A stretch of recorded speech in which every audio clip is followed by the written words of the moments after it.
Greetings, grace and peace be to you in the name of the Father, and in the name of his Son, the Lord Jesus Christ.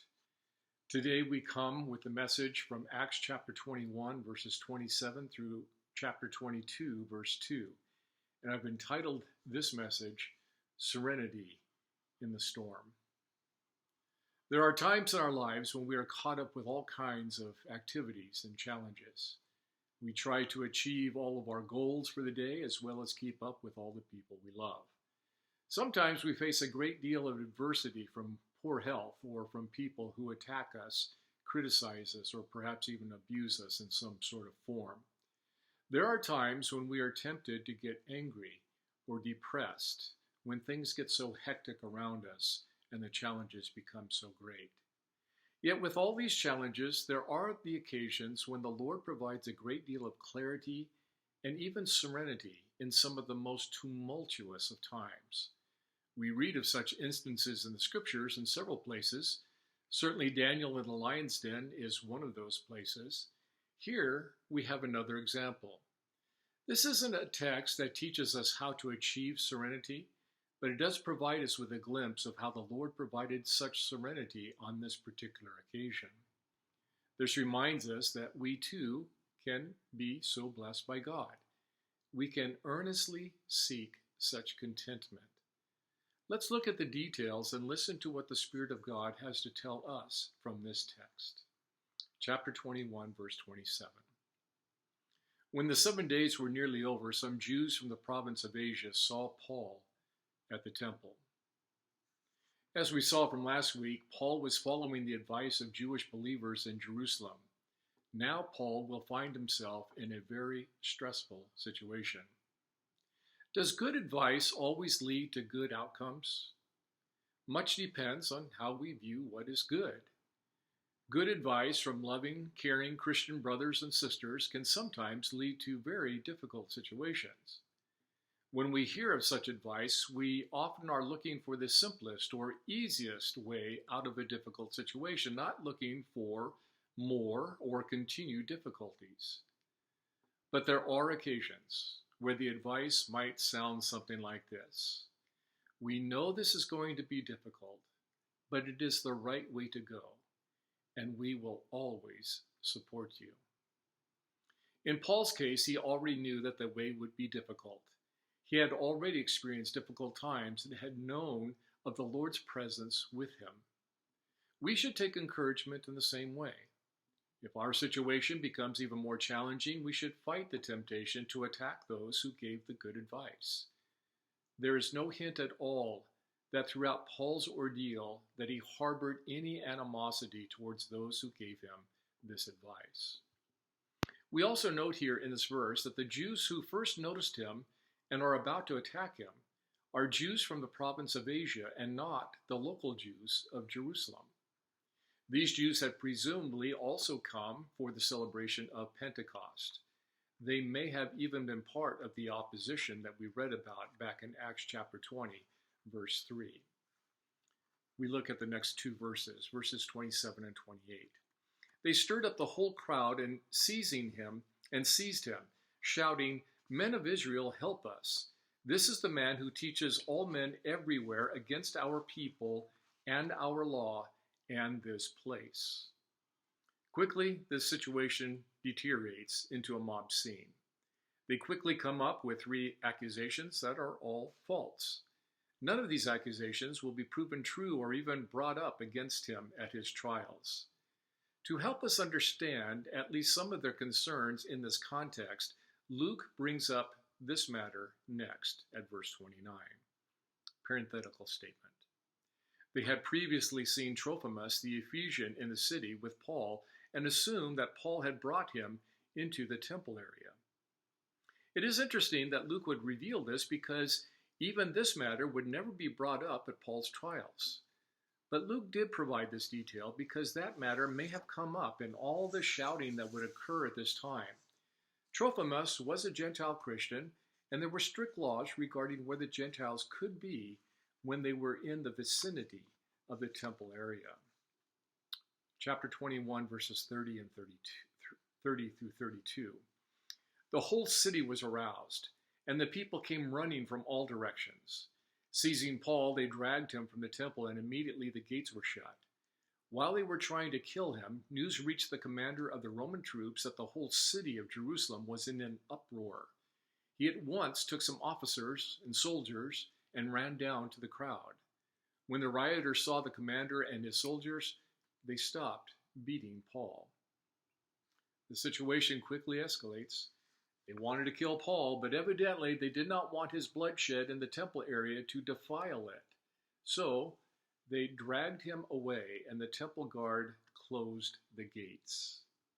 The commander, who we find out later is named Claudius Lysias, as we'll find in Acts chapter 23, verse 26, was probably in charge of 1,000 troops as compared to the centurions under him who were in charge of 100. The Romans had built a very large military fortress next to the temple site where, from a very lofty position in their towers, the guards could survey the entire area. When those guards noticed the commotion, the Romans took immediate action. The people stopped beating Paul because there was the possibility that they could have become collateral damage, that is, that they too could have been arrested or even killed. They knew this from previous uprisings in the temple vicinity, which we will come back to when we read of Paul's conversation with the commander. Verses 33 through 35. The commander came up and arrested him and ordered him to be bound with 2 chains. Then he asked who he was and what he had done. Some in the crowd shouted one thing and some another, and since the commander could not get at the truth because of the uproar, he ordered that Paul be taken into the barracks.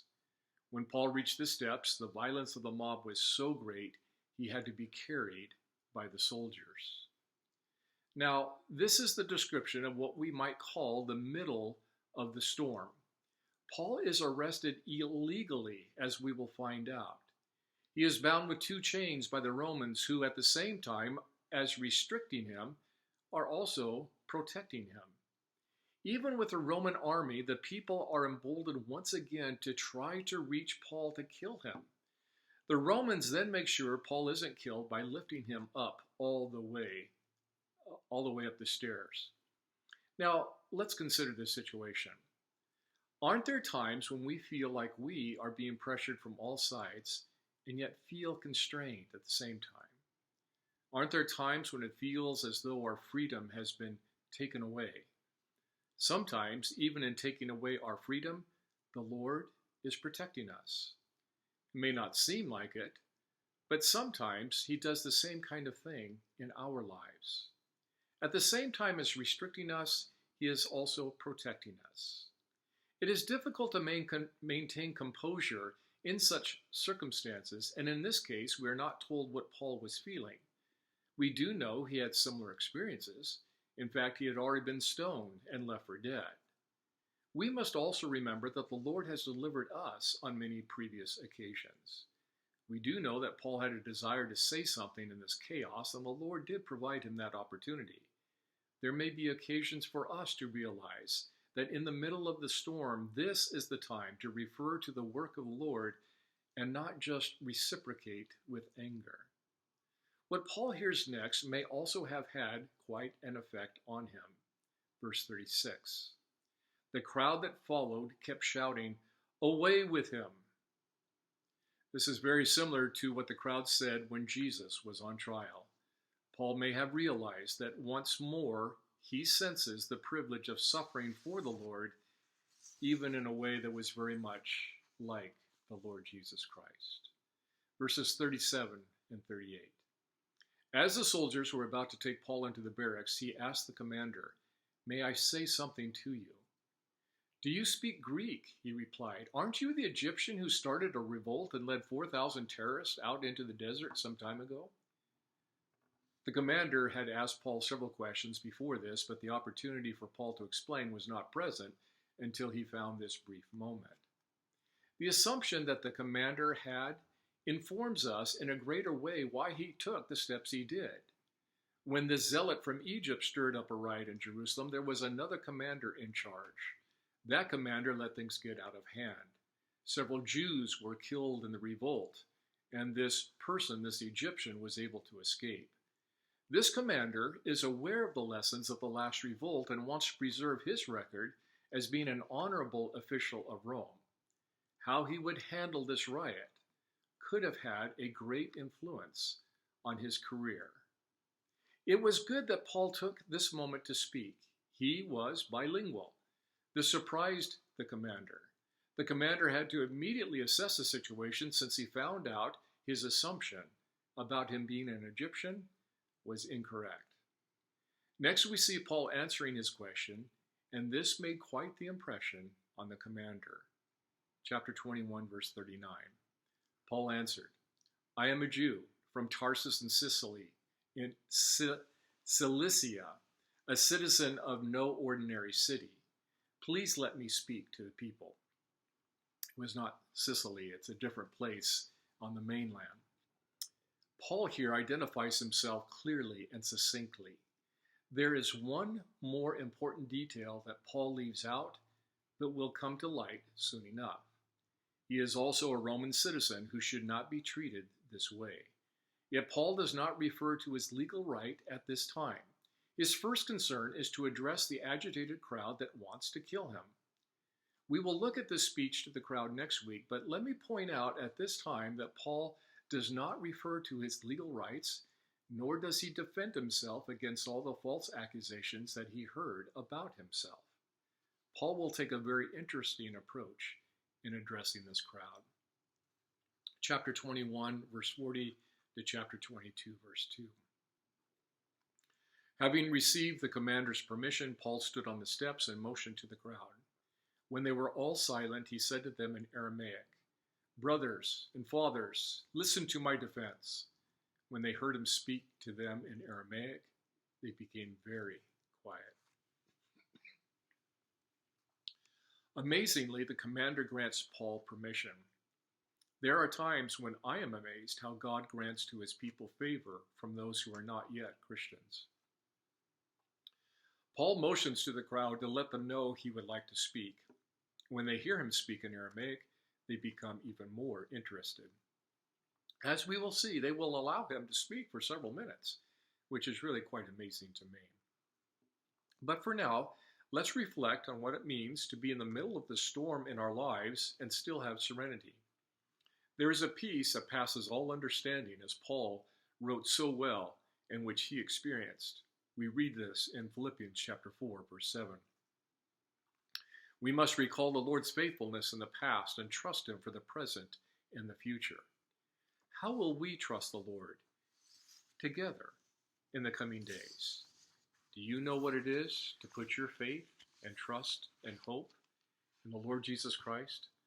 I hope you do, and I pray you will. God bless.